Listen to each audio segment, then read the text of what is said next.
Oh, I should set my camera up. Hi, everyone. Hello, hello, hello. It's not up, right? Okay, that's the best I can do. I'm losing it, guys. I'm losing it. But I'll keep going. I really am. Jane Northrup, D. Moore, I'm a Skeptic, Patricia White, Analog Synth Player, Atena, Donnie, Linty London, B-Dub, Andrew Cruz, and Autumn Minnick. Hi. Julio, Mike Luff, Space Indian. Hi, guys. Ask a Son. Sherry is still not feeling well, so we miss her. And we send well wishes for sure. Laura Larson, hello. Rick Yerkin. So, let's just take a look at radar. Wow. Now that's quite the weather front. From in the Gulf, south of Florida, all the way on up to Canada. Alrighty, this is the storm that caused a lot of destruction. A lot of destruction. Losing their homes. 9 people died in Tennessee. That's the latest that I heard. People are really suffering. The weather terrorists are back. Other 3 lives were lost there when a deadly tornado swept through.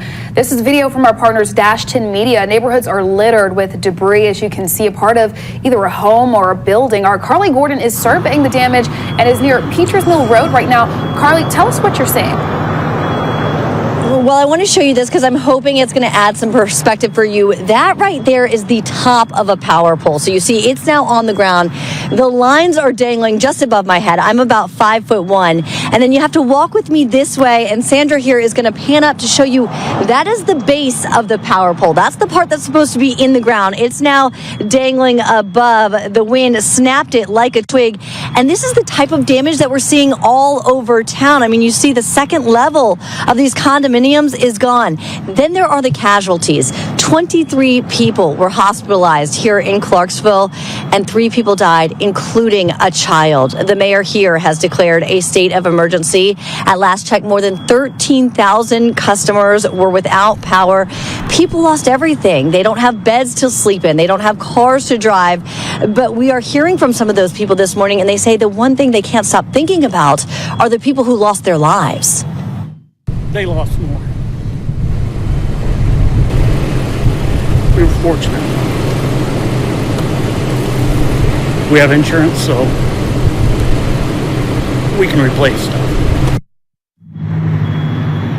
I also want to show you this. You see officers are out here blocking off roads. They're telling us that the only people they're allowing into this neighborhood are the people who live there. There is a curfew that will be in effect for tonight, and there is a shelter that's been set up for people who need it. That is at Northeast High School on Trenton Road. Reporting live in Clarksville, I'm Carly Gordon.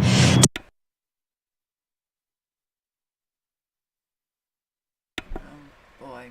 Well, here is Real Fishing Life, which I have recommended to you guys, and I'm going to again put his link to his channel in the chat. Come over, give him support. Not very many people are posting on weather modification, geoengineering these days, but Real Fishing Life is. Largest chemtrail operation ongoing over California. Okay, so let's go back to this video. Good morning, everybody. It is 11:30 a.m., December 10th, 2023. I want to go over the last 12 hours where they were creating the storm out here with ships. This storm was man-made. This is not a normal weather system. They do not form out of the blue. These are man-made storms. They're creating stuff this year we've never seen before. Fronts used to come down from the north. They were not created in our Gulf of Mexico with ships.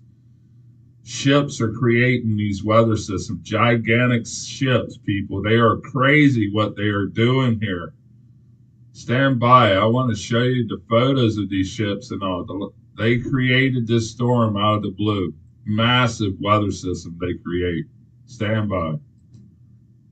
They could literally have hundreds of these ships creating rain like the machine NASA has in North Florida to create rain up there. I believe they have these machines on different mountaintops in Mexico as well. I see it looks like forest fires when it's not. It happens on a basis that they can control. Stand by.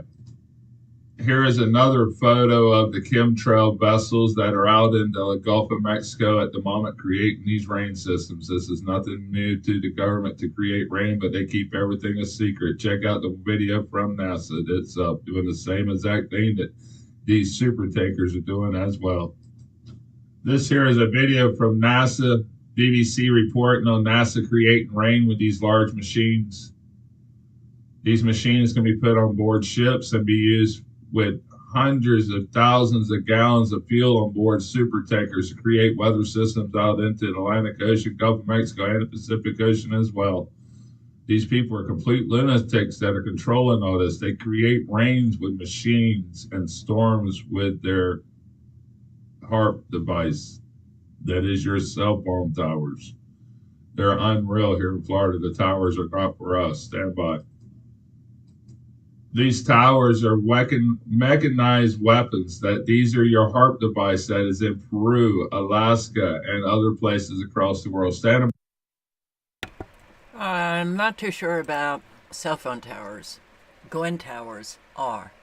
Glen towers are different from cell phones. Glen towers have very high antenna with the copper wiring coming down in a 360 cell towers. It's Doppler radar, which is the HAARP-like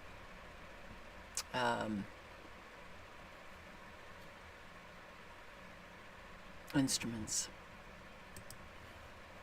So, yeah. Many areas in Tennessee and also Kentucky got hit with these tornadoes.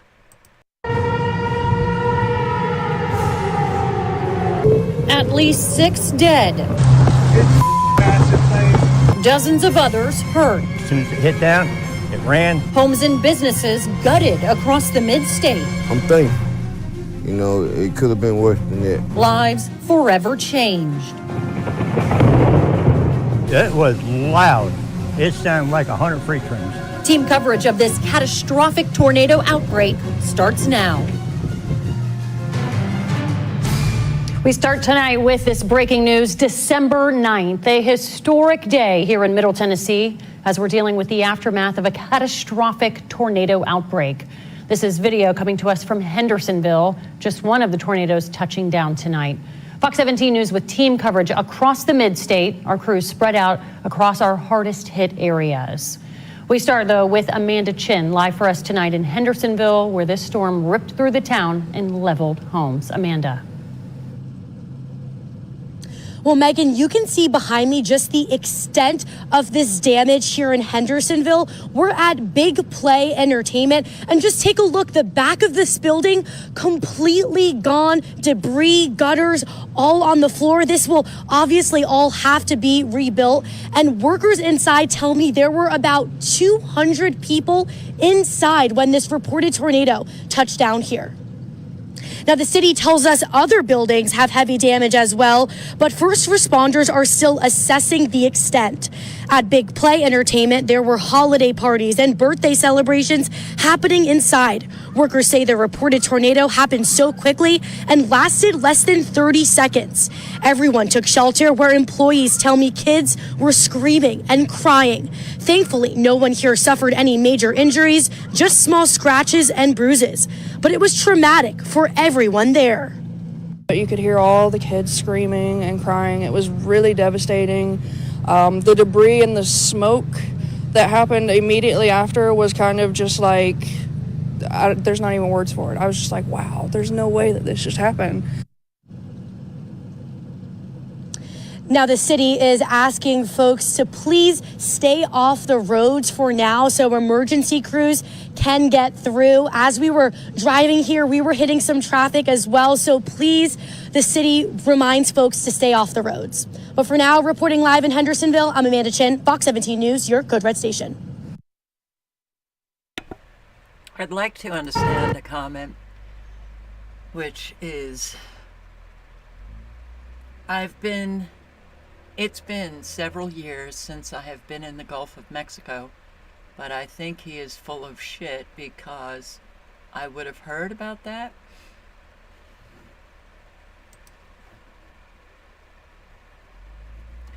I don't get it. He's full of shit because you haven't heard about something. What haven't you heard about? The ships that are creating our clouds? What? Okay. Maybe you'll let me know. This one here, you knew. I mean, it sometimes gives perspective to people, and thank goodness you weren't. Somehow you've survived. You're a survivor. We prayed. Mr. Dan got on his room and he prayed, and I'm assuming that Micaiah was praying. Well, so you're a neighbor. Can you tell me then, last night, I mean, you literally live right next door to what happened here. What did you hear as it came through? Just a whoosh. Sound like you went to the car wash and put the commercial vacuum cleaner on your ear. And Nick, when did you realize one trailer had flipped onto the other? When we heard people, I looked out and I didn't see the trailer, and we heard somebody hollering for help.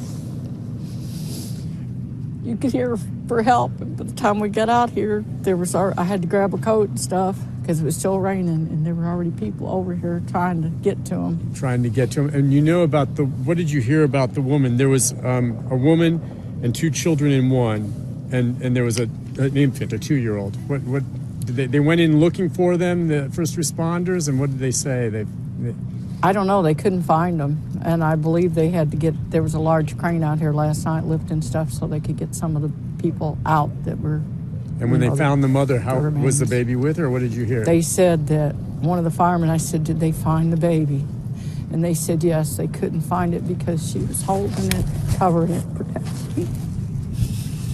trying to protect the baby. And these people here. She was at work, but her mom was here, and her husband and her son. And she said that her husband put them in the bathtub and was trying to cover them. And he was texting her, and then it just... And he's the one that he died in the other trailer. He passed away, but he took care of them.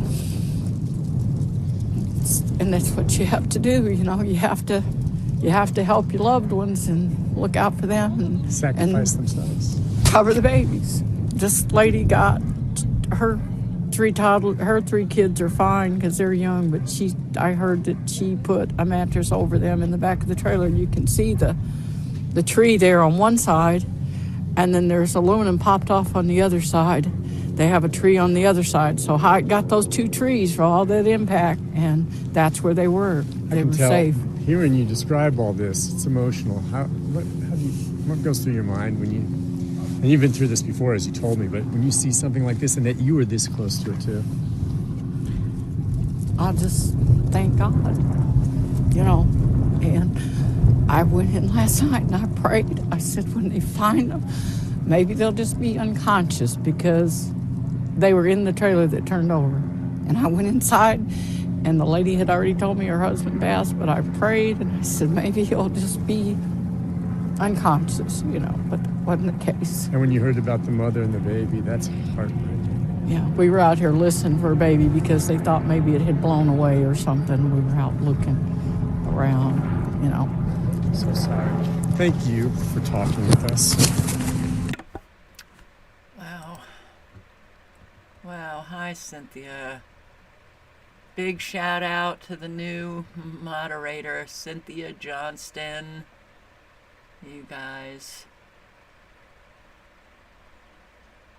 Thank you, Cynthia, very much. It's very frustrating on my end because there is a time delay and I ask a question and I can't get the answers. Okay. All right, so I posted this and I wrote, everybody. Well, first listen. Yeah. This is John Christie, who is a climatologist in Alabama, I believe.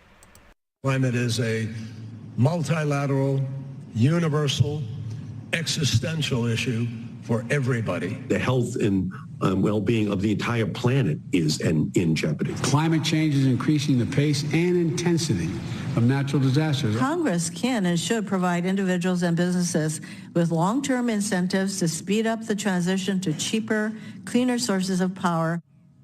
Crazy Maisie. Well, that apocalyptic language threatens to disrupt the future of civilization. I'm not being dramatic, because the current economic downturn has been worsened by countries, chiefly in Europe, that started moving away from proven energy sources. Now they're desperately trying to move back to coal or nuclear, but it's kind of too late. And instead of thoughtful pieces about the failure of that approach, we are treated to opinion masquerading as news and masquerading as science. Like this from Bloomberg: global shocks have forced Europe to turn back toward coal power. Heat waves drying out swaths of the continent show the danger of backsliding on climate goals. No. The danger would be thousands and thousands of people freezing this winter in Europe because Europe is abandoning proven energy sources. But just like COVID, this show will actually look at what the actual science is telling us. And one graph, better than any that we've seen in recent years, shows this. Atmospheric science professor John Christie from the University of Alabama says that recent climate model predictions fail miserably to predict reality, making them inappropriate to use.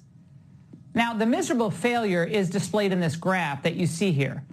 The yellow line you see is what the climate models predicted in terms of temperature increases over the past 50 years. That blue line, well, that's actually what happened. Joining me now is the man who put the data together, Dr. John Christie, climatologist at the University of Alabama in Huntsville. He's also the state's official climatologist. Doctor, let me start by playing devil's advocate. Is it really so bad to overstate temperature increases if it makes people act more responsibly? Well, you're ascribing motive to what someone might say, and what I would say is, well, let's just look at the data as they are. Let's test the claims that people make about the climate itself. And so I'm one of those people that builds data sets to test those claims. And as you can see from the one on the screen that was shown, the models or a theory is not doing very well in describing what the climate's doing. The one thing for our viewers that the doomsdayers consistently get wrong is the temperature increase, or what is it? Well, I think it's more the natural disasters that we hear about, whether it's hurricanes or floods or so on. But if you took a very careful look with consistent data over long periods of time, you will find that these disasters are not increasing. In fact, the health of the world is increasing tremendously.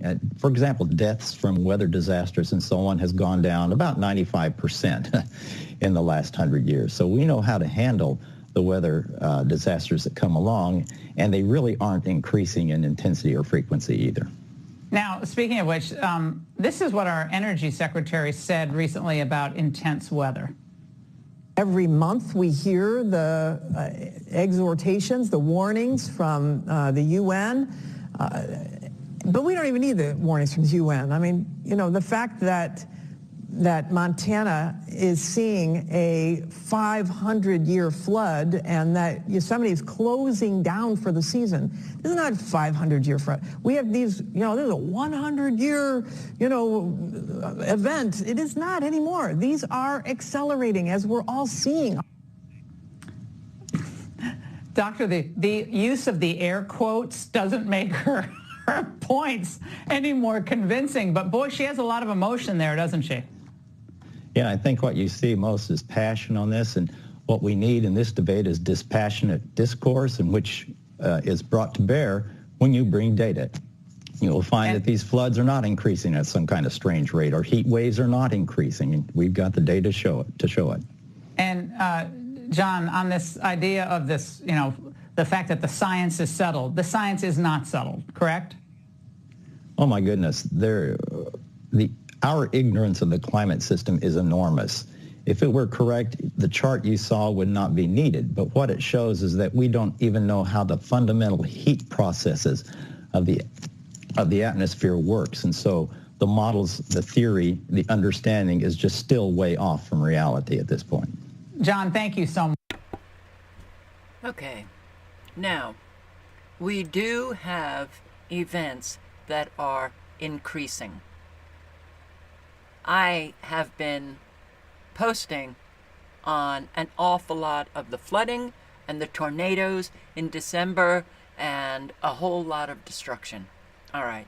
So we hear a lot of these experts that dispute the climate change narrative who are claiming that the events are not increasing. Well, when you look at the world, when you look at Saudi Arabia, that is having a whole lot of floods now, and parts of the Middle East in desert countries that are experiencing flooding, massive flooding, we know that something is definitely increasing. What pisses me off, I was glad that these climatologists would come out and dispute, you know, the climate change narrative. Okay. Nobody talks about weather modification or geoengineering, and you cannot tell me that John Christie knows nothing about man and the technology that they are using to control the weather. And I wrote this: the experts who opposed the climate change narrative never mention weather modification or geoengineering. They must know that man can and is controlling the weather. Omitting these critical factors makes them controlled op, no matter how unwitting. And our own Razor Queen wrote in response, I definitely don't need an expert to tell me what's going on in the skies over FEMA Region 9, Sacramento, this morning, just like every morning, day and night. But yes, I agree. There's definitely an eerie silence from the alt community on weather weapons. Beautiful sky, isn't it? Not. Yes, a strange silence on that particular science. That's our own Taylor News. Purple Horizons 2023 on Twitter. It's remarkable. You cannot tell me that these people have no inkling. They look at the sky. Do they not see the drastic, radical change in our sky? Of course they do. Have they not looked into it? Of course they have. But they are completely silent about it. Wow. Okay, so Canada. I will link below to this. This is a 15-minute video.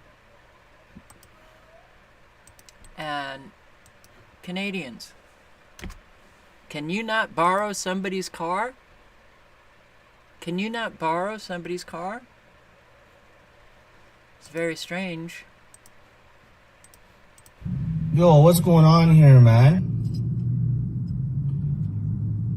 backed in here and these motherfucking losers pull me over. Got my tag up. Oh my God, what the fuck do you want, man? What are you doing, man? What are you doing? The fucking shit out of my face, man. Look at these lights just shining them in my face, man.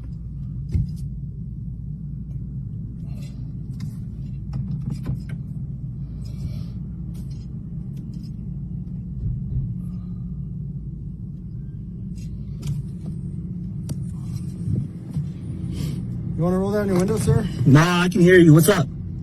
Okay, well, Constable Lang with Calgary Police, the reason why we're stopping you is because the vehicle's registered to a female and you're obviously a male, so can I see your driver's license? Nah, man, it's not. Is it reported stolen? Can I see your driver's No, license? no, you don't run things here. You work for me until I break the law, mister. So I'm going to ask you again, is the car reported stolen? No, but okay, well, then there's no reasonable articulate suspicion. Actually, let me explain something to you, sir. Because the vehicle's registered to a female... It doesn't matter. Can I speak, or... Well, you can say whatever. You can cop explain all you want, but... You're a male, which means you need to identify yourself under the Traffic Safety Act. No, I don't. Arrest you. Yeah, okay, then you can arrest me because I've done nothing wrong. Go ahead and step out of the car. Unlock the car. What's your name and badge number? Call a sergeant Unlock right the now. door. I'm not locking my door. What are you talking about? Unlock Call a sergeant. 1439. He's refusing to open the door. We're going to have to place him on... Call a sergeant. I haven't done anything wrong. What the fuck are you talking about? Unlock the door. What crime have I committed? Under the TSA, you need to identify yourself. And you're If I'm suspected of a crime. Nope. Yes, it is. I know the law. Unlock the door. We're going to break the window. You're going to break my window for me not doing anything wrong. Unlock the door, All we want is your documents, man. For what? My documents? Is this Nazi Germany? Hold on, Is this Nazi Germany? No, this is not Nazi You guys are Germany. live on YouTube. Okay, you're live on YouTube, just so you know. If you're Perfect. not going to produce your ID, then what's your name?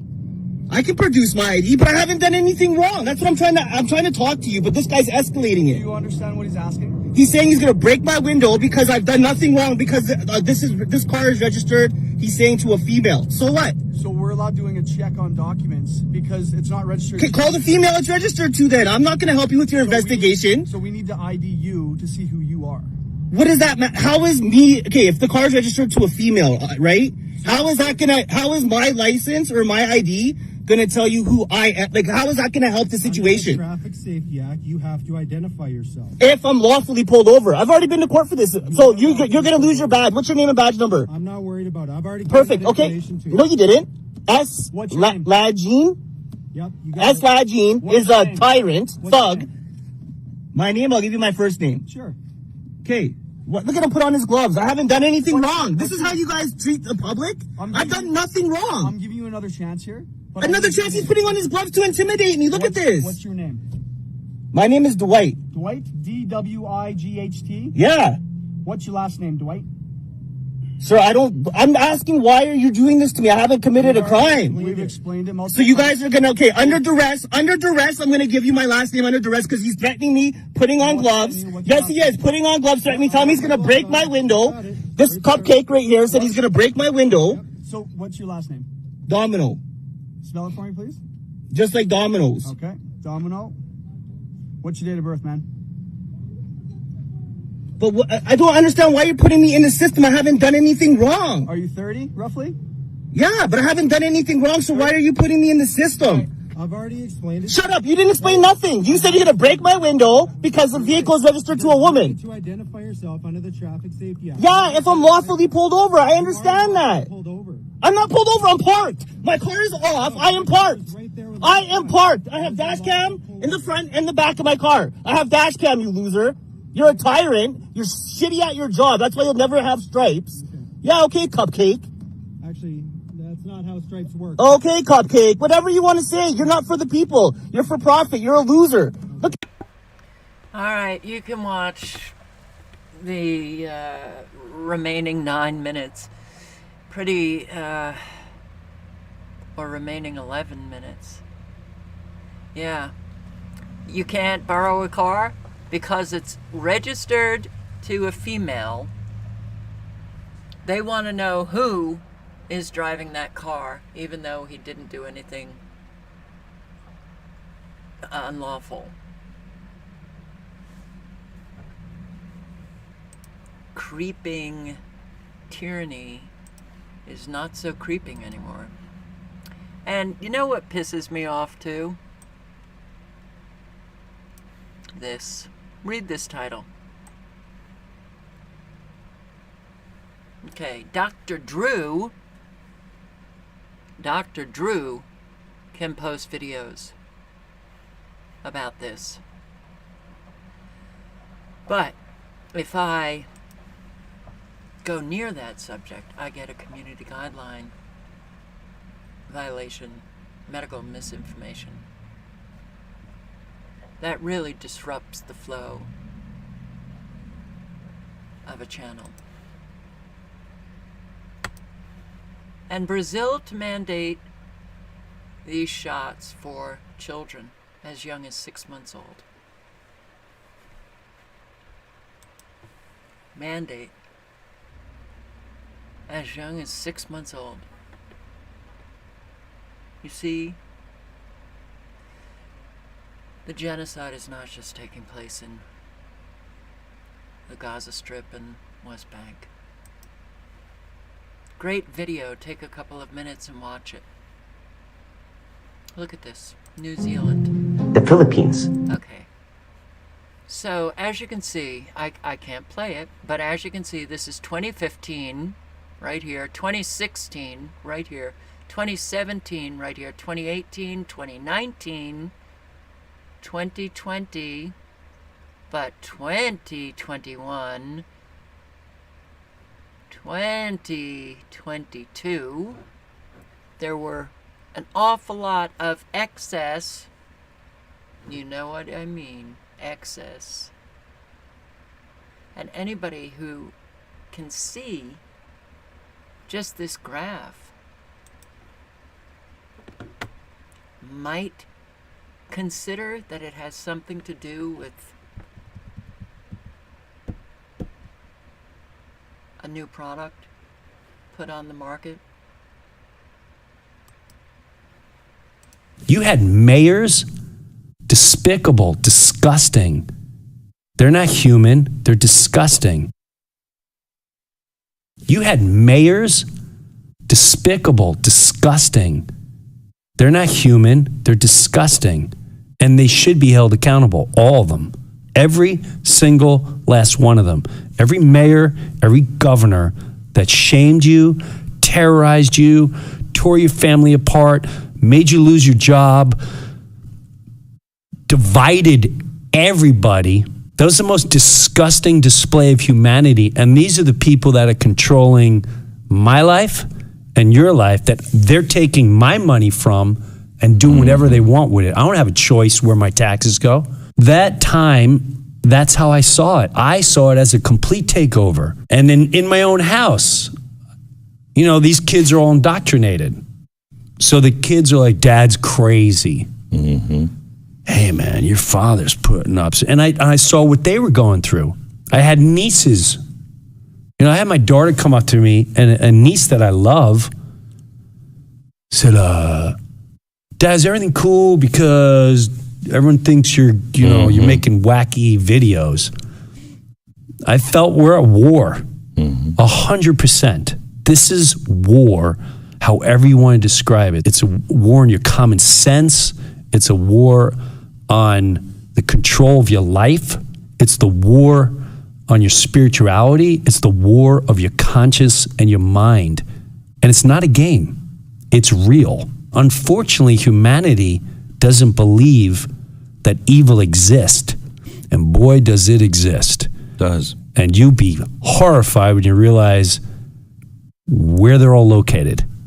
And I'm not sure some people can handle that, but I think the ones that can are very ready. Very ready. They're done.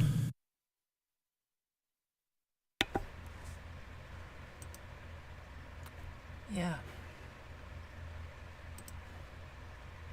I feel badly for David Knight, who used to be a reporter for InfoWars, but got fired.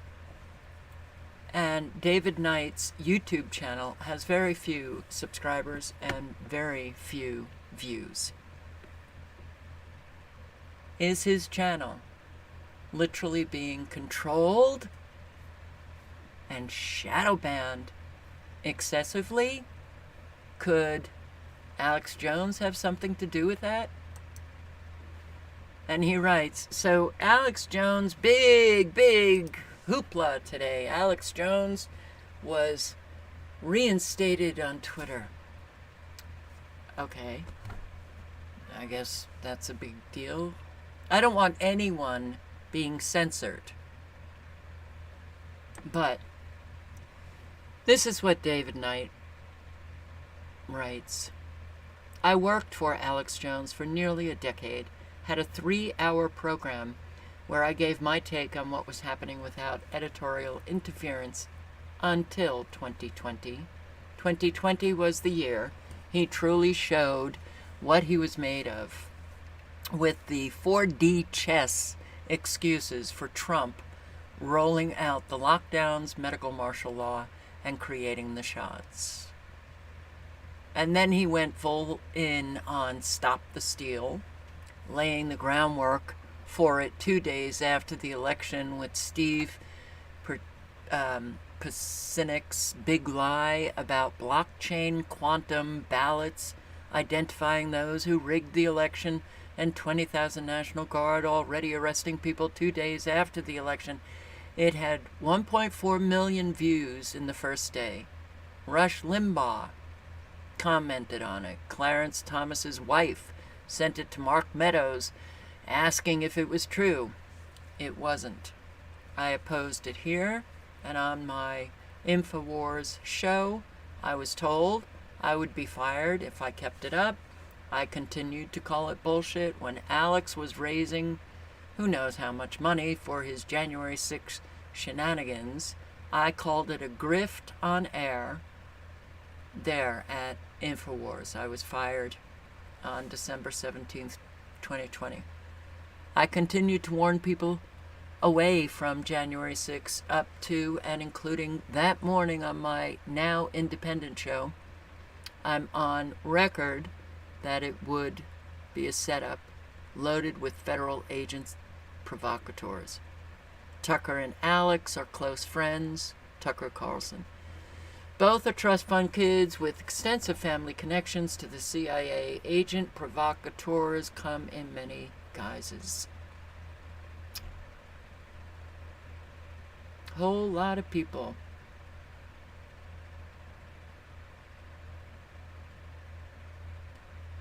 You know what, Steve? I'm so tired of this. Carol, you don't want anyone to be censored, but we are not allowed to speak our minds on your channel. No, you're not allowed to attack people. You're not allowed to make racist comments. You're not allowed to say certain words that YouTube algorithms will pick up, and yeah, it's a threat to my videos. And you're on my channel, and if you can't be respectful, I'd kick you out of my house if you were being disrespectful. I'd kick you out of my house if you were attacking people.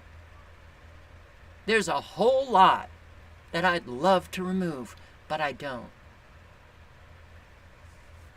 So sick of it.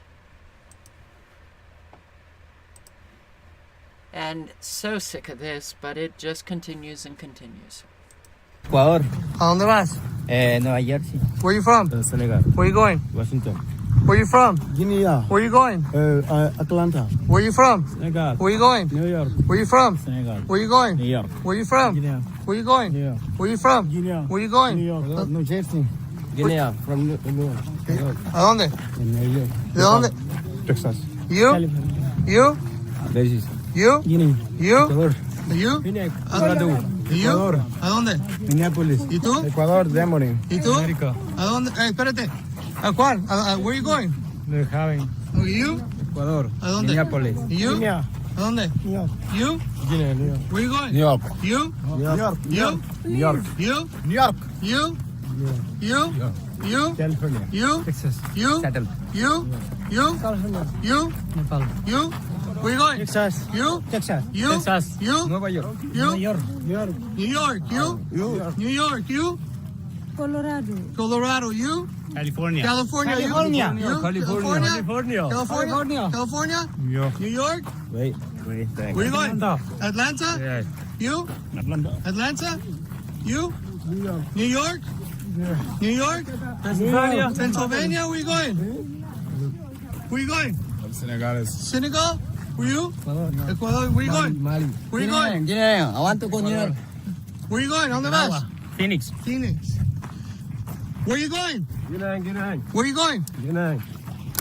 You? Johnny. No. Go. New York. Thank you. You? Yep.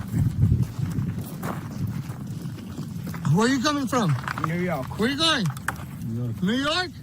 Boston. Boston? New York. New York.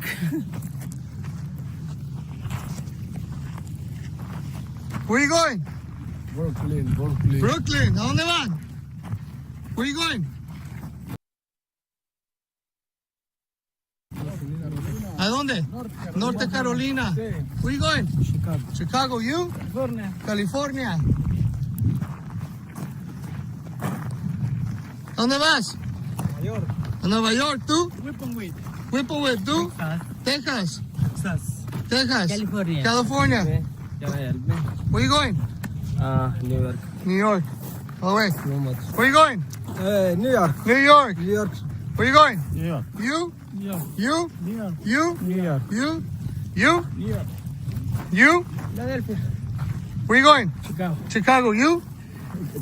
Nueva York. A Nueva York.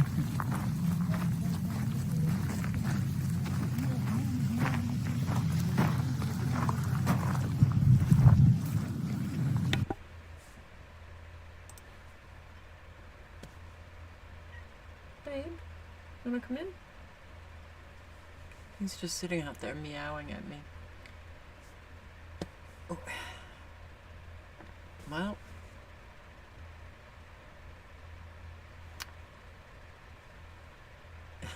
all these men coming from so many different countries, so many different continents.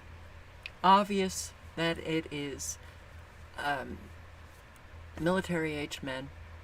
Americans getting set up for an awful lot of chaos and violence, but nothing, it feels like nothing gets through to anyone.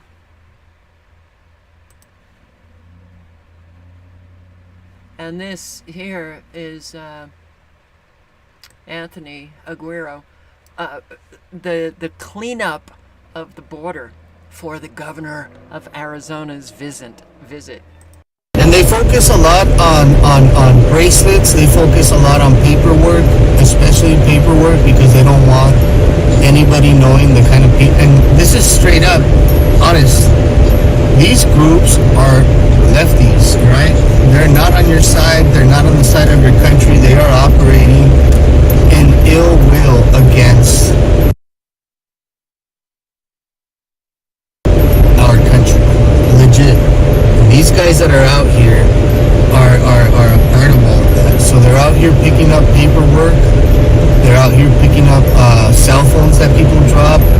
Any evidence that could be used against any of the people that are crossing, they pick up.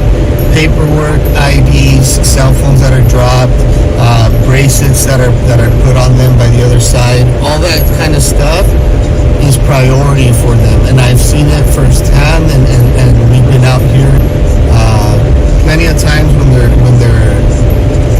conducting their operations, if you will. They get really upset when we show up, when I show up and you guys are out here with me. They get really, really upset when we throw that monkey wrench in their operation. They don't know how to react when they see us show up.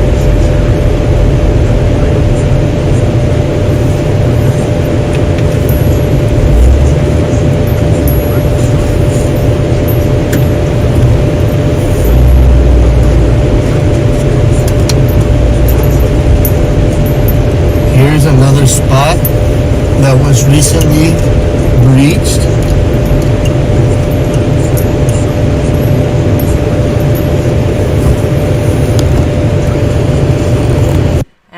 see, they sure can clean up areas very, very quickly. But now it started again. Wow, the bullshit of our country. And here, Hernando in San Antonio.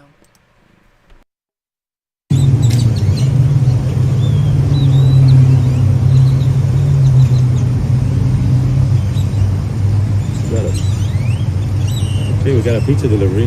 It's Fernando Arce here at the Illegal Human Trafficking Center. The vehicles that just pulled in, one is a MCI coach bus, 60 illegals, and the other two are Catholic Charities, unmarked vehicles with 16 passengers each. That'll bring you to close to 100 illegals right here within 5 minutes of me reporting this here center. We have a vehicle with our Arkansas plates pulling up. That one looks like an illegal woman. They may be picking up some relatives or family or friends there.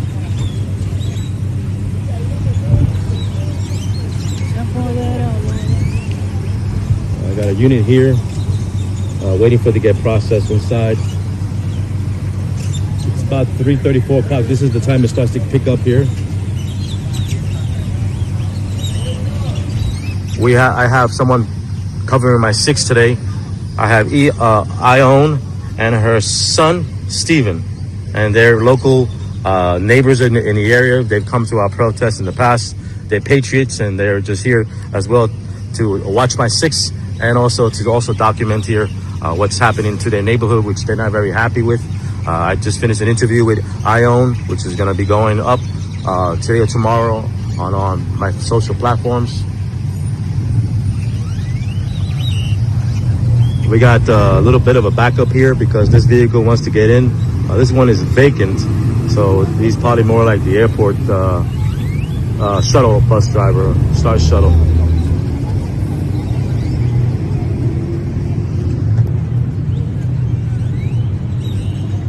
That guy with the yellow hair, he's been here at least 2 weeks. He works in the black market here.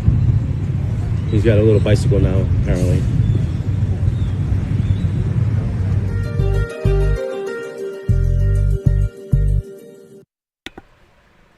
Welcome to your new America. It's all new. Michael Yon. Invasion by the incredibly racist Chinese Communist Party. If you think Black Lives Matter and a few Ku Klux Klan who still exist are racist, you ain't seen nothing yet. CCP will kill every non-Chinese on earth and enslave the Chinese remnant. Especially targeted are blacks, whom they look down upon as animals. Don't take my word for it. Go to China and see. I did. CCP makes Hitler look like a neighborhood bully. Zero exaggeration, no hyperbole, fact. And here they are, some of them.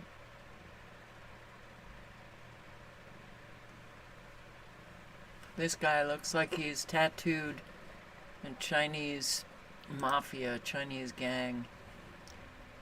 Yeah, we're headed into serious trouble. I mean, people have already experienced the serious trouble, but a whole lot more will be experiencing it.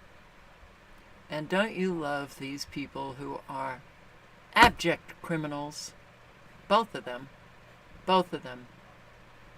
You know, her job is to lie for mainstream media, and his job is to rake in millions and millions while he humiliates all Americans. The University of Pennsylvania has a center named after Biden, founded with $30 million in dark money from Chinese donors, where some of Biden's classified documents were hidden. And Penn paid Biden $1 million to be a professor, but he never taught a single class. Wow. So why hasn't Biden said a word about the now former Penn president's refusal to condemn calls for genocide against Jews? Well, that president of Penn is gone. She either resigned or was fired. Surveillance video captures high-end break-ins. So, we have an awful lot crossing the border, criminal gangs, many from Latin America, Chile, that work in groups, 6 or 8, all dressed the same in black, all have the black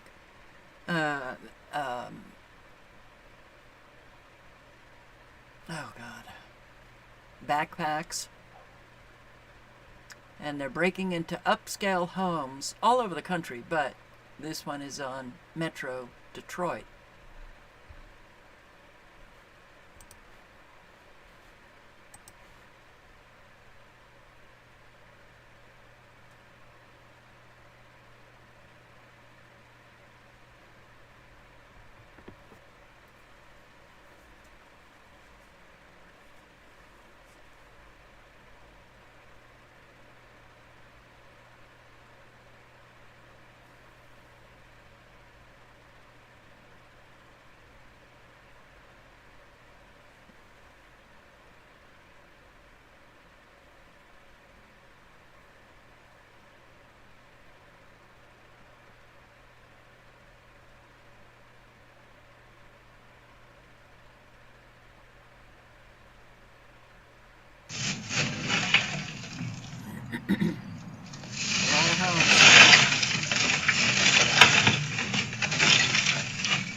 Yeah, 30 to 40 homes have been hit by the crews since September, with 5 robberies happening in various communities just this past weekend. They consist of 4 to 6 people. I said 6 to 8, 4 to 6, as highly functional and well-trained criminals. They reportedly use a jammer to overcome wireless security systems that depend on Wi-Fi to operate. The crews are all dressed in black with backpacks and gloves. They're non-confrontational, and their goal is to get in and out of the homes quickly. The crews are targeting multi-million-dollar homes, mostly from Latin America, mostly Chilean. Well, we've got gangs all over now. Yeah, absolutely. So listen to Thomas Massie. I don't care about this guy.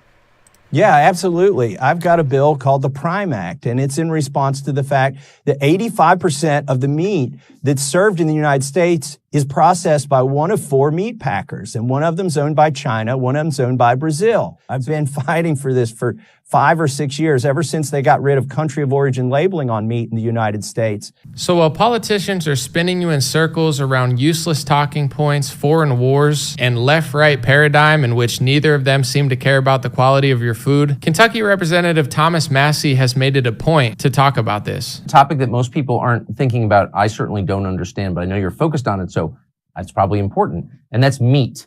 And you've got a piece of legislation that will address what you think is a problem with the way the U.S. government regulates meat. Will you tell us what it is? Yeah, absolutely. I've got a bill called the Prime Act, and it's in response to the fact that 85% of the meat that's served in the United States is processed by one of 4 meat packers, and one of them's owned by China, one of them's owned by Brazil. So there's this monopoly on the meat industry, and the irony is farmers can't sell directly to consumers in their own counties and their own states. They have to ship these things across the country. Could that be true? Why does nobody care? How have we let this happen in this country? Why does the corporate press not freak out over this? It's almost like they hate us. The border's open, our food is this quality, and they spend most of their time smearing good American citizens who actually like America. Weird. And it's affecting the nutrition of our food, the safety of our food. So what my bill says is, if the farmer is and the consumer and the local processor are all in the same state, if there's no interstate commerce involved, then get the feds out of it. And I've got some good news to report. We're making some progress on the Prime Act. I may get some portion of it in the Farm Bill. I've been fighting for this for 5 or 6 years, ever since they got rid of country of origin labeling on meat in the United States. I didn't even know that before Thomas Massey mentioned it. You could buy meat and they don't even have to tell you the origin of what country it came from. Why did they change that law? I'm sure for terrible and bad reasons, but they know that nobody's going to pay attention and nobody's going to care. There's going to be some drama around Trump or some drama around a Democrat, or they're going to condemn and censure Jamal Bowman and they're going to kick out George Santos, and people are going to fall for it thinking they're really doing something. Meanwhile, whether you're a Democrat or Republican, red or blue, you're eating food in this country and the people running this country don't seem to care. I've been fighting for this for 5 or 6 years, ever since they got rid of country of origin labeling on meat in the United States. I realized that this was something that I needed to get done. So we're working on it. We got good success, and even working across the aisle. I've got Democrats who are helping to sponsor this. In fact, the main sponsor in the Senate, you may be able to guess this, is Angus King. He actually sounds like a beef offering at one of the local fast food places. He does, actually. Foreign control of our food supply. Foreign control of our food supply? What? Americans, there's nothing that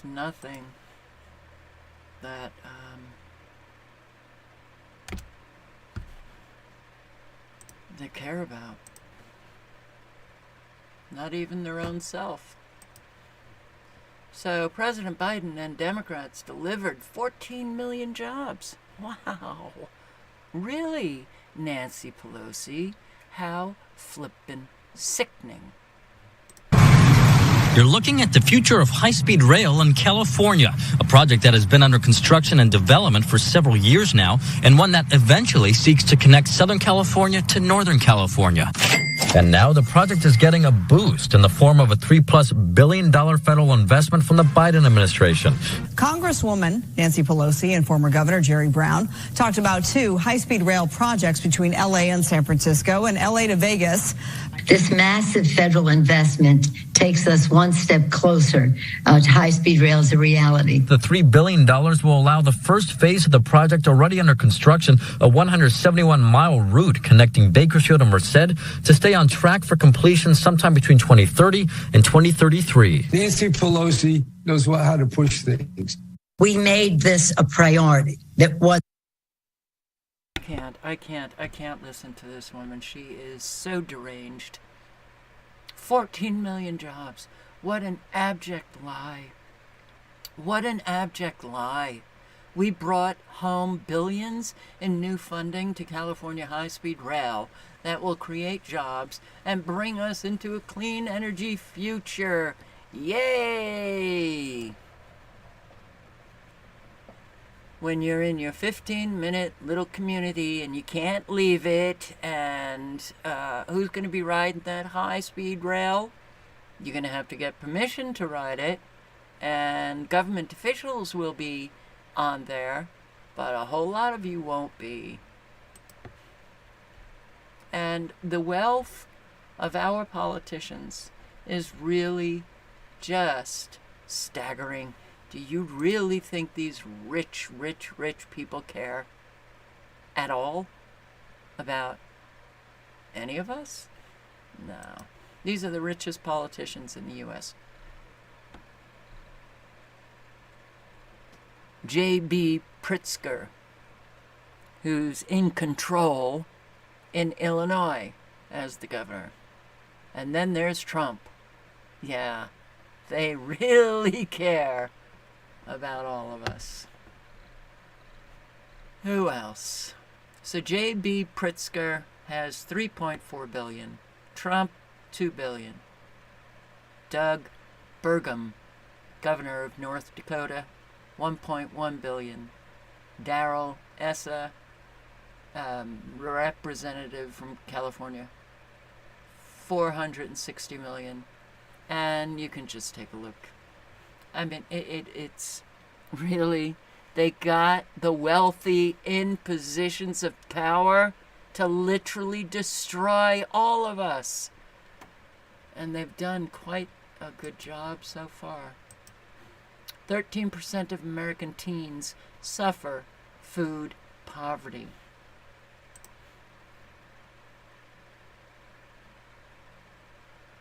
I 13% of American teens. That's a lot of American teens. So, yeah, Elon Musk, the free speech savior. I was removed from the X space for asking Elon Musk about Starlink for Gaza. And you can see, here's Jackson, who's asking a question, and then listen to the inane, almost hard to decipher what the hell Elon Musk is saying. And as for Starlink for Gaza? Yeah, and on the Starlink for Gaza front, I mean, obviously that place is currently a war front next level. So in order for Starlink to be used in Gaza, terminals have to be brought in, and they have to be, used in a way that where it is, there's a high degree of certainty that they are not being used for any violence. So now there are only really two ways to get into Gaza. One is through Egypt, and the other is through Israel. So if there was a situation where, say, Egypt was willing to let a Starlink terminal in, and that we could have very high certainty that the terminal would not be used for any kind of military purposes or for violence, then we would support that. Egypt has not stepped forward, to the best of my knowledge, in that regard. And obviously we're not going to be played for fools here, where, if an organization would perhaps pretend to be using Starlink for peaceful purposes, but then actually use it for violent purposes. We will basically ask for a webcam on that thing 24/7. And if there's the slightest concern about it being used for violent means, it would be turned off. So that's the situation there. I mean, it is a very difficult situation, and I am sympathetic to Israel, but I also I'm sympathetic to civilians in Gaza. So it's I'm pro-human, to be clear. And so Elon. Yeah. It's just like, here's the deal. I'm not pro-Russian. I'm not pro-Ukraine. I hate the war. I'm pro all of them. I agree. But when you learned that they were...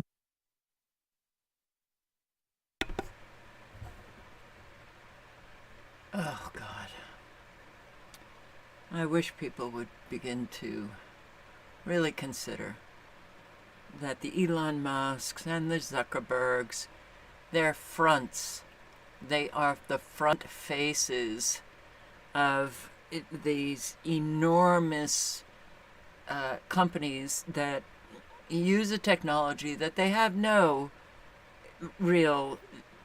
Elon Musk didn't create any of this. And if you think he's for free speech, I think that you might want to consider that he's not. Al Gore says people having access to non-mainstream information threatens democracy. Yeah.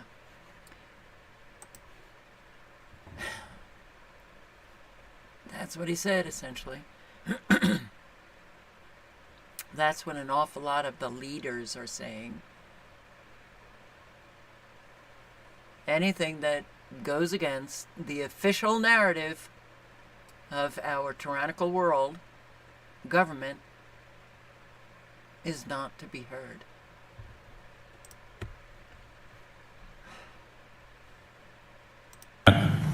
To one based on broadcasting and then moving on to the internet and to social media has disrupted the balances that used to exist that made representative democracy work much better. Because a free self-governing people rely on a shared base of knowledge that serves as a basis for reasoning together collectively. But And that knowledge can only come from us. That's what he's saying. If you have social media that is dominated by algorithms that pull people down these rabbit holes that are a bit like pitcher plants, these algorithms, they are the digital equivalent of AR-15s. They ought to be banned. They really ought to be banned. It's an abuse of the public forum. But when people are pulled down these rabbit holes, you know what's at the bottom of the rabbit hole? That's where the echo chamber is.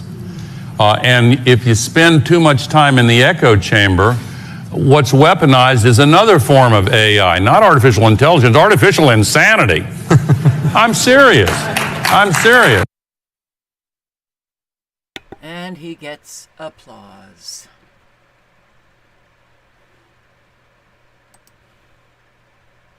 The COP28 on climate change. Prime Minister of Ireland. We need to understand where people are coming from and offer reassurance. Change is difficult, but we must do everything in our power to make sure that the transition is just, protecting the vulnerable and leaving nobody behind. And we also need to do a much better job of explaining the benefits of climate action: a livable planet, cleaner air, new jobs and economic opportunities, a more secure world, less conflict over resources, more reliable and more affordable energy, and fewer people on the move from homes that cannot support them anymore. In Ireland, I lead a government that is committed to halving emissions by 2030 and to climate neutrality by 2050. We have a climate law and a carbon budget. We have a new infrastructure, climate and nature fund and a future Ireland fund to help us meet the costs. And oh, that's all I can stomach, because can't listen to these people who are controlling everybody's life. Do you think he ever listens to the Irish? No. No. All of these people are putting in policies that are going to destroy all of us and leave us with an energy that is so unreliable, but too bad. Too bad for you. They will have the energy that is very reliable.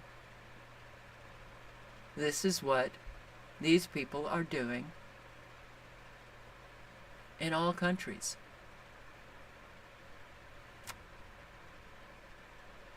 Wow. Yeah, and this one, Deputy Prime Minister of Canada. Our time of tranquility is over, and we are living in an age of change. We're living through what President Biden, on a visit to my country in March, called an inflection point. A time of transformation, he said, that comes once every 5 or 6 generations. Now, like it or not, you are graduating into that inflection point. What is this inflection point? What is this upheaval which is going to the roots of humanity itself? There are many ways to describe this transformational moment, but I think they all come down to one fundamental question. Does capitalist democracy still work? That's the question being posed around kitchen tables in my country and this one, as parents wonder if our children can count on capitalist democracy's essential promise of a future more prosperous than our present. It is the question being posed by our shrinking glaciers and our warming oceans, which are asking us, wordlessly but emphatically, if democratic societies can rise to the existential challenge of climate change. That's what everybody's talking about around the dinner table in Canada. Capitalist democracy. They're all talking about it. These people say such insane things. They're talking about how they're going to fucking pay their energy bills. They're talking about how they're going to pay the climate taxes in Canada. They're talking about how they're going to feed their children. Yeah. Reminder, Scotland's wind turbines have been secretly using fossil fuels. Scotland's power sector is coming under fire after it was revealed that officials used massive diesel generators to ensure dozens of giant turbines on wind farms could function. According to the Sunday Mail, they were tipped off by a whistleblower who cited a number of environmental, health, and safety concerns, one of which was half a dozen diesel generators running for up to 6 hours a day to de-ice the wind turbines. Scottish Power said they were forced to hook up 71 windmills to the fossil fuel supply after a fault on their grid caused the system to fail to keep the turbines warm and working during the cold month of December. Other concerns from the whistleblower included thousands of liters of leaked oil from hydraulic units and technical faults that see turbines taking energy from the grid rather than producing energy.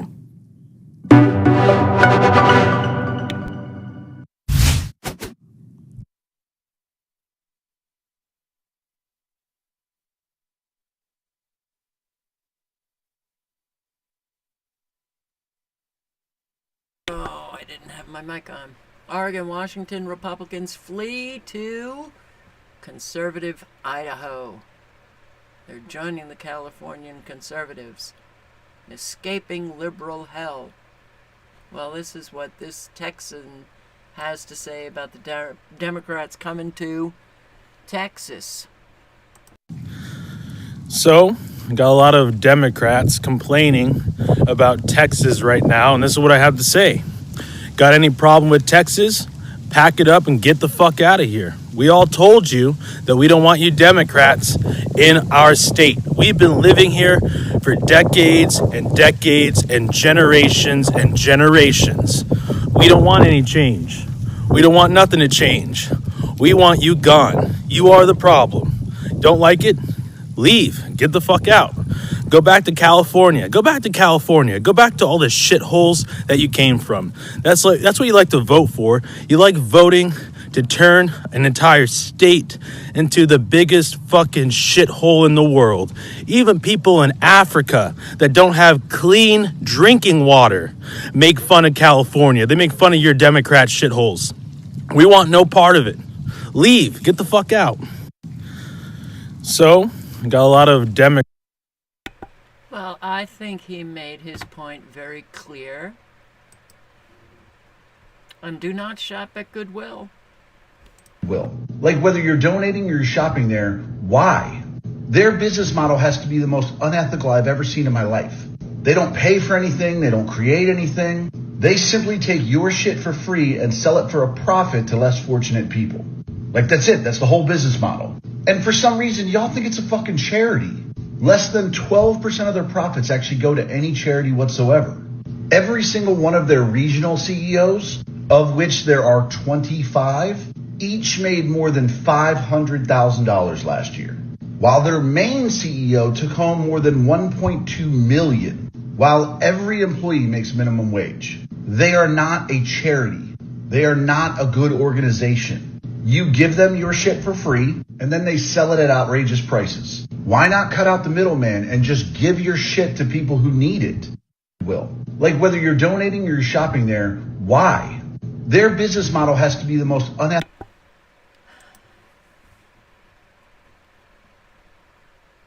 Yep. Yep. Go to the thrift stores, the local thrift stores. Go to charities that are local and that you actually know are benefiting people, not Goodwill. Not Goodwill. So, I'd like to thank Tony Punch. Thank you. He is he's posting some of my videos here on his account here, dropping many links, and I very much appreciate the circulation of information, as always. So thank you very much, Tony. Didn't I follow you? I thought I did. Okay, I am now. No, why did it go back? Oh. You have to wait a second. Okay. So, Damascus under attack. Loud explosion. Western Damascus. Incoming missiles. Air defense activated. More details to follow. Thank you, Razor Queen, for this. This is Vanessa Beeley, who, yeah, I believe she is trustworthy. She has reported on Syria and Palestine for many, many years. So Damascus is under attack. Will we hear from mainstream media? Number of attacks on U.S. bases in Iraq and Syria pushes past 80. Wow, that's a lot. Attack hasn't been widely reported in Western media. Regional sources claiming that some 4 American bases in Syria were hit just recently, and we shouldn't be there. We should not be there. We should not be there. We're stealing their resources. We are stealing their oil. Right here, okay? USA, USA, USA! Yay! Criminals. Criminals. Sending servicemen and women to do the jobs of the criminals who steal resources that are not theirs, obviously. Now, Damascus under attack. All right. Top defense official said, the United States can handle Middle East, Russia, and China operations all at once. Because we have a woke military. And we're ready. Oh, wait. A whole lot are coming across the border to join our military. So, no problem. Don't worry. They're loyal to the United States, and they're there to protect your freedom, Americans. From all over the world. It seems like the United States military might be United Nations military, NATO military, with an awful lot coming from these middle-aged men coming from countries all over the world to protect you, America. How stupid can we be? Pretty pathetically stupid. Republicans would argue, many of them, they're not calling to completely shut down the border, but as you say, to make it tougher to get through. If you look at the poll numbers, the latest Wall Street Journal poll shows a whopping 64% of people disapprove of President Biden's handling of the border. Does that add pressure on you, on Democrats, to get something done here? Well, listen, I'm not paying attention to the politics here. What I know is that the future of the world is at stake. If we fail, if Republicans don't get reasonable in the next 24 to 48 hours, Russia is going to march into Ukraine. China is going to be given a green light to invade Taiwan. The world for my children is fundamentally different under that scenario. The United States security is at risk. So I am just beside myself that Republicans are playing games with the security of the world. Republicans would argue, many of them. Damn. Whoa. Republicans, you have 24 to 48 hours to finally give the Democrats what they want, which is the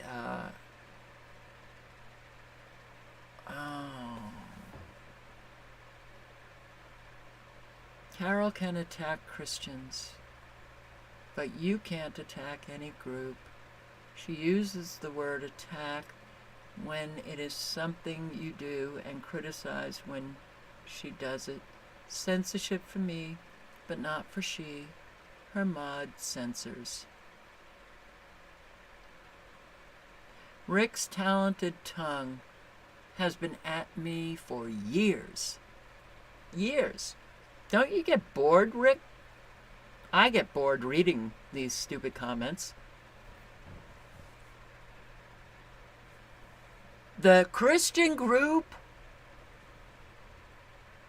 I don't attack individual Christians, though there are an awful lot who display a self-centered hypocrisy that they're not Christians. And look, I'm not alone in that. A whole lot of people agree with me. They also voice their displeasure. You know, I'm so tired of this. God. It's so boring. So, yeah, Republicans, you better get with it, otherwise you're putting the world in jeopardy. Secretary Anthony Blinken actually wrote this today. Human rights belong to everyone. They are universal, indivisible, and interrelated. Today, as we recognize 75 years of the Universal Declaration of Human Rights, and the U.S. reaffirms our deep commitment to protect human rights and hold human rights abusers accountable. Wow. Really? Well, he sure did get an awful lot of backlash. Hey, Tony, I'm DMing you. The password for this account so you can post such parody content from here. Anthony Blinken, parody. You have the audacity to speak about human rights? Is this why you're sending weapons to Israel to commit war crimes against innocent civilians in Gaza? Israel has occupied Palestine for more than 70 years and has been killing defenseless women and children. Huh. When are you going to hold them accountable for their human rights crimes? Human rights belong to everyone except the Palestinian families we are erasing by blowing them to bits. Using our weapons, we use our veto to shield Israel from any accountability, even as they defy every legal and moral norm, including rules of war. Human rights belong to everyone. Blinken the Butcher has moved beyond parody.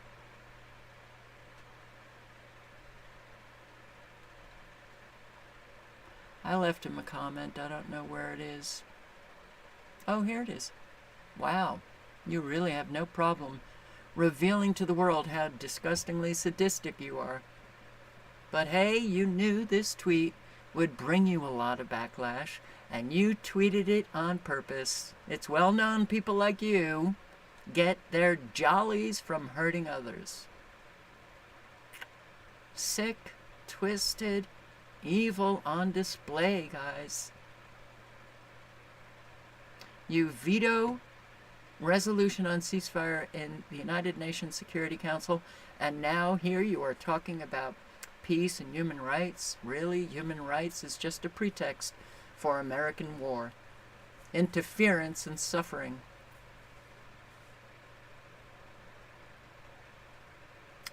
These are some serious words you have there. Do you know the meaning of them? And, well, I guess this man disagrees with Blinken.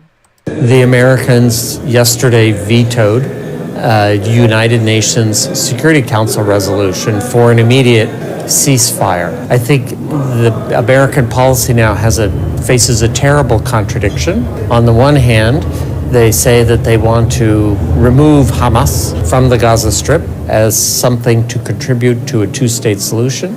On the other hand, they want to minimize Palestinian civilian killing losses, but there's a contradiction between the two. Washington has not found a solution to this contradiction, and the veto last night is stirring big international anger. Washington will have to figure out a way to deal with the contradiction or make a choice of priorities. Is the priority to save civilians, or is the priority a military solution against Hamas? I hope Washington chooses saving civilian lives. The Americans. Nope. We clearly don't want to save civilian lives. And we clearly love all of these people who gaslight and lie to us. And the lies that they tell are quite obvious. Very obvious. I really think that what is happening with Israel, the IDF, and the U.S., and yeah, we got boots on the ground there. I think we're all being set up, Americans, Jews, and Israelis. You know, the people. We're all being set up for a whole lot of war. More war coming on our soil.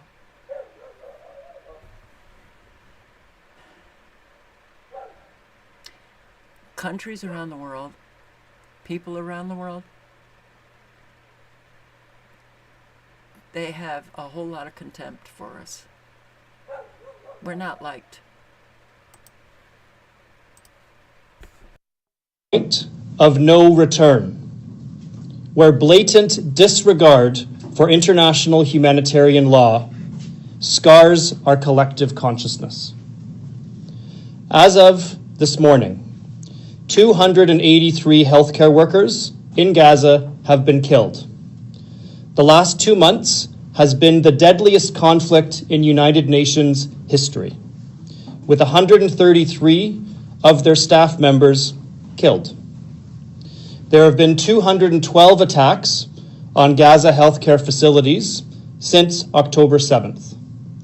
This includes 24 different hospitals that have been bombed by Israel, over 100 ambulances that have been put out of service. Israel has arrested dozens of doctors. Their whereabouts remain unknown. The head of the main hospital, Shifa Hospital in Gaza City, Mohammed Abu Salmiya, has been under Israeli arrest since November 22nd. Many other senior doctors have continued to be held by the Israeli military for almost 2 weeks with no charges, and no one knows their whereabouts. Rantizi Pediatric Subspecialty Hospital, bombed. Al Nasser Pediatric Hospital, bombed. Gaza's only eye hospital, bombed. Gaza's only mental health hospital, bombed. Wafa Rehabilitation Hospital, bombed. The seniors facility immediately adjacent to Wafa Rehabilitation Hospital, bombed. Al Jura Children's Hospital, targeted with prohibited white phosphorus, October 12th. Indonesian Hospital, the only hospital currently operating in the north, still trying to treat patients while being bombed. Shifa Hospital, bombed. The 2 medical schools in Gaza, Islamic University of Gaza, bombed. Al-Azhar University Medical School, bombed. Médecins Sans Frontières ambulance convoy, bombed. Red Cross ambulance convoys, bombed. Of 35 hospitals in Gaza, as of this morning, 26 are non-functional, 9 remaining only partially functional, but they are operating at more than double their capacity with critical shortages of basic supplies and fuel. These facilities are also providing shelter to thousands of internally displaced people. Palestine Red Crescent Society yesterday announced that operations of their ambulances in northern Gaza has stopped due to depletion of fuel, hospital closures. It is now impossible to evacuate wounded people in the north. Instead, those patients are left to die. As of this morning, over 17,000 Palestinian people have been killed, including over 7,000 children. There are at least 46,000 people injured, thousands of whom are critically injured. There is insufficient hospital space to treat even a fraction of these patients. Massively overcrowded United Nations shelters have become havens to spread infectious diseases, including a hepatitis A outbreak, multiple meningitis outbreaks, lice, skin infections, and multiple diarrheal illness outbreaks. The United Nations Human Rights Office has declared on December 5th, the pattern of attacks that target civilian infrastructure raises serious concerns about Israel's compliance with international humanitarian law and raises the risk of atrocity crimes. There have been immeasurable numbers of violations of special protection to civilians, children, and medical personnel, and widespread violations of international humanitarian law. Okay. Yeah, so let's go back here and let's just check it out one more time. Anthony Blinken. So, they are universal, indivisible, interrelated. Human rights belong to everyone today as we recognize 75 years of the Universal Declaration of Human Rights. The U.S. reaffirms our deep commitment to protect human rights and hold human rights abusers accountable. Whoa, what a flippin' joke. Wow. It is utterly disgusting.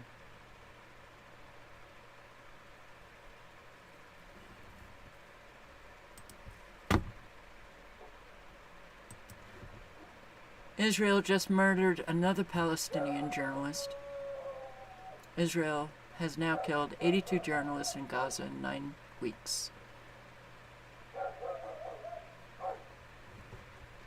Human rights. An Israeli settler explains why he is justified to steal Palestinian homes. Human rights.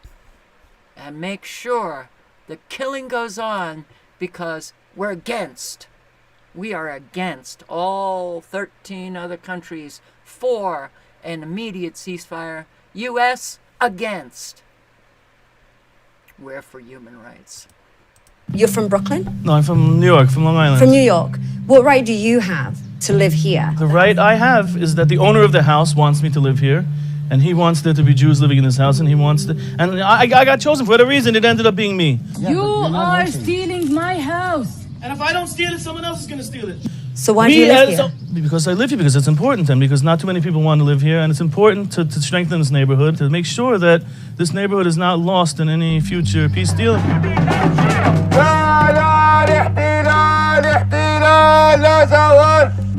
So your position here is a political position to keep Palestinians out of it? Not to keep Palestinians out of it, to keep Jews in it. And therefore keep the Palestinians who are here out of it? No, that's not, no. That's a necessary evil. And they're not coming back into here. So whether I am here, whether I am not here, whether it's me, whether it's someone else, whether it's a monkey, whether it's a giraffe, they're not coming back into this house ever. I understand why they're angry at me. I understand why they dislike me. But I did not do this to them. I'm not doing this to them. And as I said, if I leave, I'll be replaced immediately. And I venture to think that whoever comes here is not going to be as easygoing as I am. Wow. That's quite the mind. You know, I'm not doing anything, you know, because if I didn't do it, somebody else would do it, but I'm not doing anything. And hey, I'm actually forcing them out of their home and stealing it in a nice way. I'm from Long Island, by the way. Whole lot of American settlers stealing the homes of Palestinians.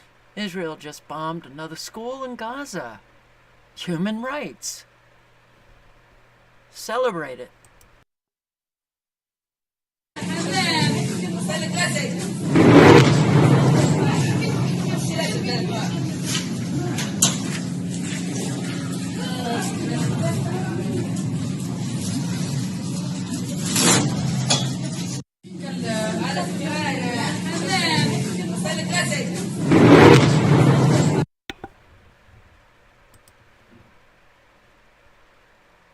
Reverend Doctor, pastor of the Evangelical Lutheran Church in Bethlehem.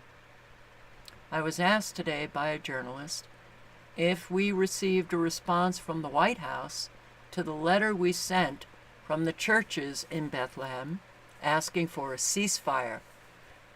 I answered that the response was the veto vote in the United Nations. They celebrate Christmas in their land and wage war in our land. USA, USA, USA. This is what's going on.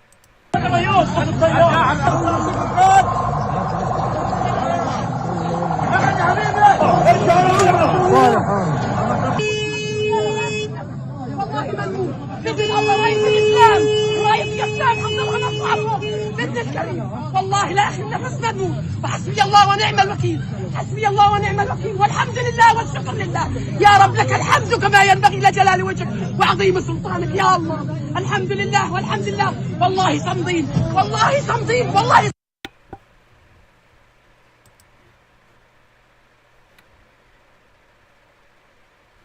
Very hard to listen to this. This is how the people of Israel really are. No. This is how this man is. And there are more like him. But to say this is how the people of Israel really are? Oh, that's just throwing everyone in this grouping, othering, all. How many Jews and Israelis are not in my name, protesting all over? It is not how Israelis are. I get very upset when I see that. And for all of you who think that I attack Christians, how many times have I said, while there's a few of them, I love the Christians who actually live the principles that they claim to believe. They live them, you know?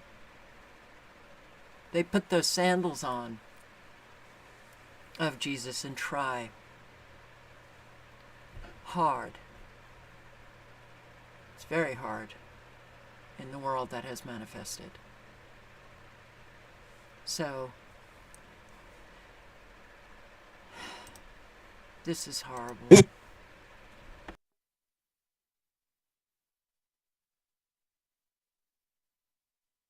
Smelly. We fucked many Palestinian bitches. I can't even listen to it. I can't.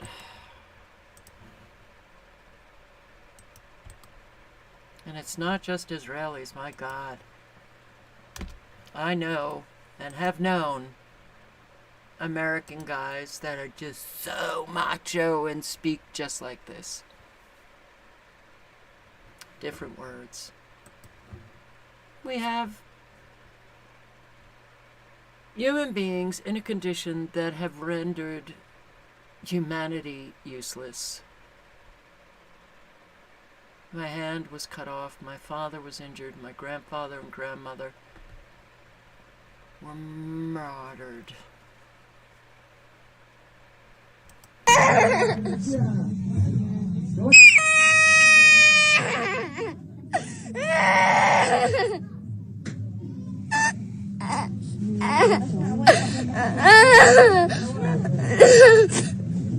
عفوا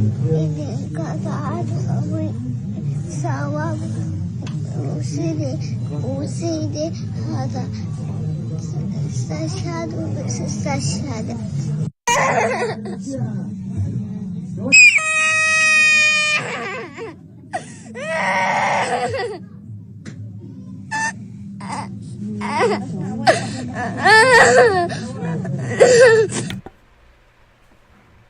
Human rights.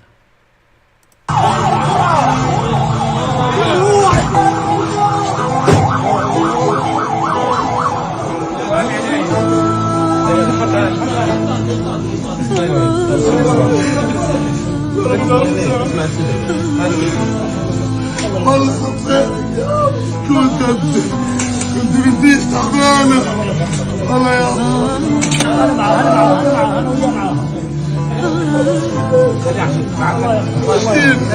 مع السلامة الحمد لله يا الله سهل عليك يا مع السلامة يا حسبي الله ونعم الوكيل عليهم يهود الله يحفظهم رحمة عزيز المقتدر السلام يا جماعة السلام.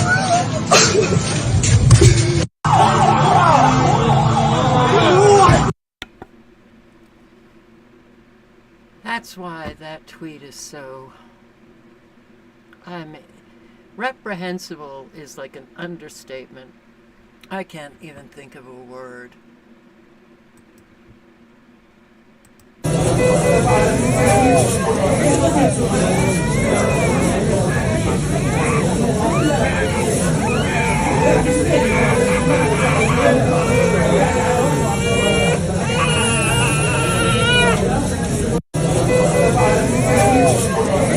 Yep.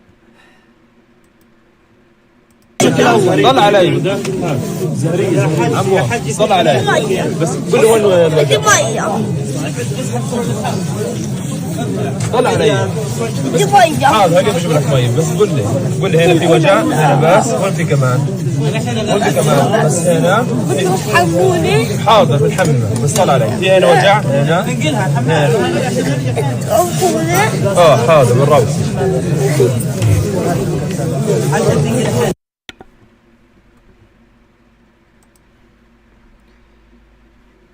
Shlomo, a Jew.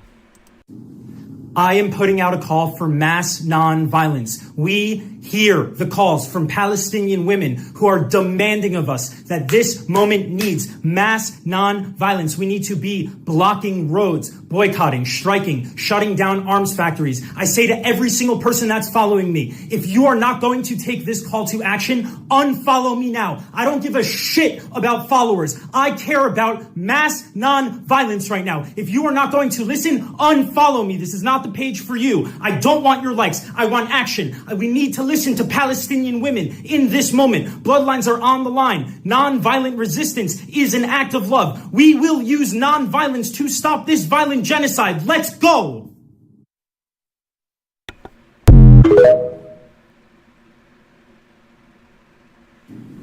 I am putting out a... He would certainly be going to jail if he was in Israel, but I don't think he's in Israel.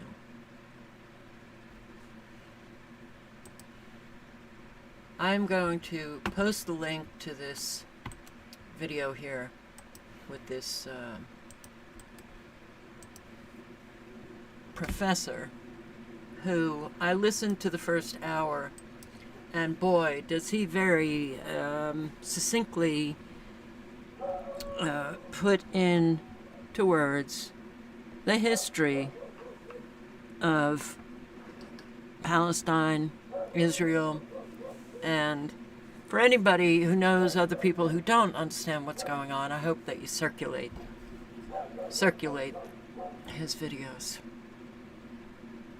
Or this video, sorry. Thank you, the Community Church of Boston, for inviting me. This is my second talk to you, and I'm very pleased to be with you.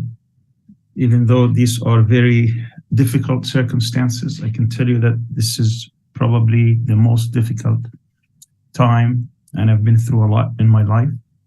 But seeing the carnage, the mayhem, the killing, the atrocities, the brutality, the criminality, what's going on in Gaza is just makes your heart bleed. And I've been through the same situation back in 1982 when Israel was bombing Lebanon on a daily basis for 77 days. And that was my first adult encounter with seeing this live, because I've also been through the 1967 war, even though it was quickly, brief.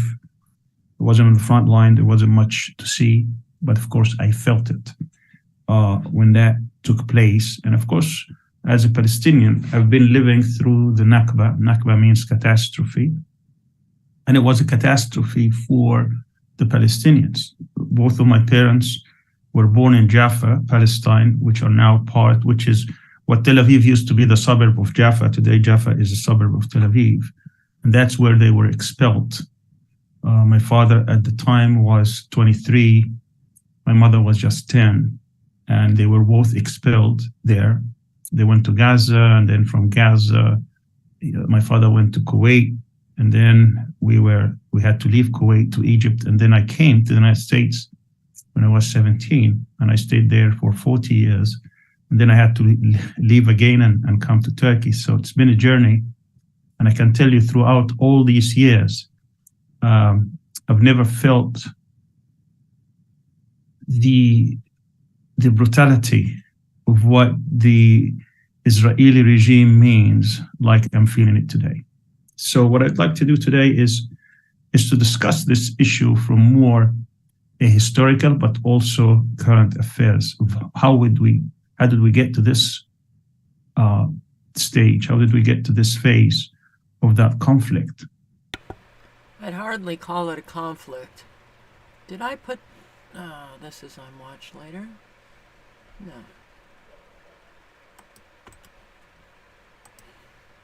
I don't know. Oh, well, I'm putting it in again. So. Alright, and again, you know, you can't claim people are anti-Semitic when you are hearing from so many Jews who are dead against what's going on. And this is not a religious war. This is not, you know, this is, you know, today I thought, could I even say this? But could we consider Zionism Nazism, and that the Jews and the Israelis, who are just people, you know, trying to live their life, that they actually have this Nazi government that is turning against them? Could that be considered as a possibility? Well, we see the Zionist government turning against Israelis. You can't speak against your government, whatever it is that they're claiming. Speak against it, get arrested, get fired. How about during the pandemic? I posted so many videos of Israelis talking about their injuries.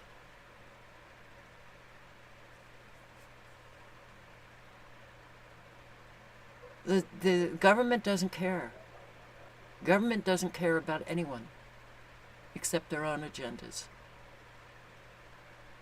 I sure wish that people would consider that. This is the worst thing I've ever seen. This is This is so horrific. But it's been an evil that has just been getting more and more obvious. Very obvious. And still, there are so many people who don't care. Don't care. Well, yeah. And here's Katie Halper. Halper is not a critic of Israel. And here is this exchange. IDF really has done everything that is humanly possible to try to safeguard innocent civilians. It's very hard to believe that, especially on a day when one of our producers lost 9 members of his family who are not members of Hamas, not members of the Palestinian Islamic Jihad, not members of any group, just 9 people just trying to live their lives. First of all, I extend my sorrow to him and my sympathies. But if I saw your report correctly, and please correct me if I say something wrong, that happened in northern Gaza, in Gaza City, where a month ago we already asked all the civilians to leave.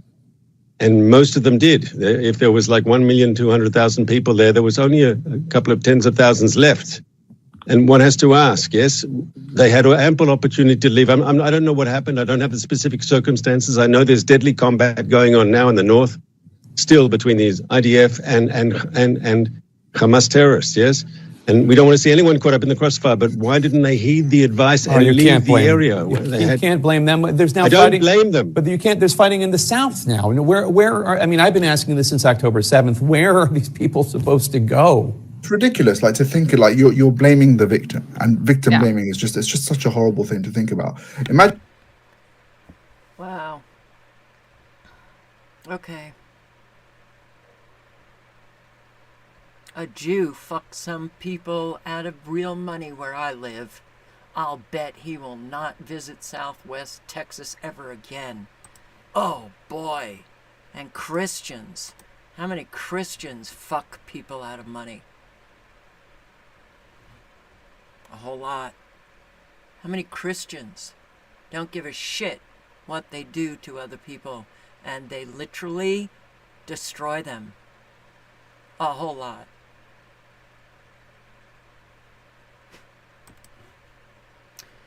So, yeah. Do we have a problem? Yeah, we've got a problem. We've got a big problem, you know.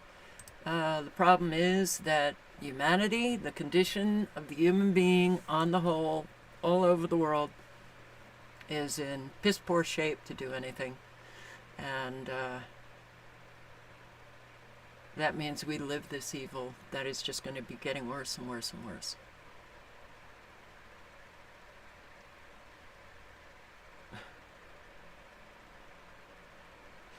It's so obvious that we have a criminal government in Washington, D.C. Evil. We don't do anything about it. More and more people are getting hurt. And a whole lot of people just go on about their days, not caring. So, I hope that you guys do. And I hope that, you know, it's a care that's put into action. Hope you're all working on yourself for sure. You know, I did read a comment where somebody said something about we're just adult children or old children. A whole lot of Americans never even grew up. Baby boomers. Now that was not a misnomer of a generation. So, live honestly and speak honestly. Do the right thing. We all know what's right. We all know what's right. But few do it. So do it. And thank you for showing up. I hope to see you tomorrow. Good night. Good luck. Ciao, guys.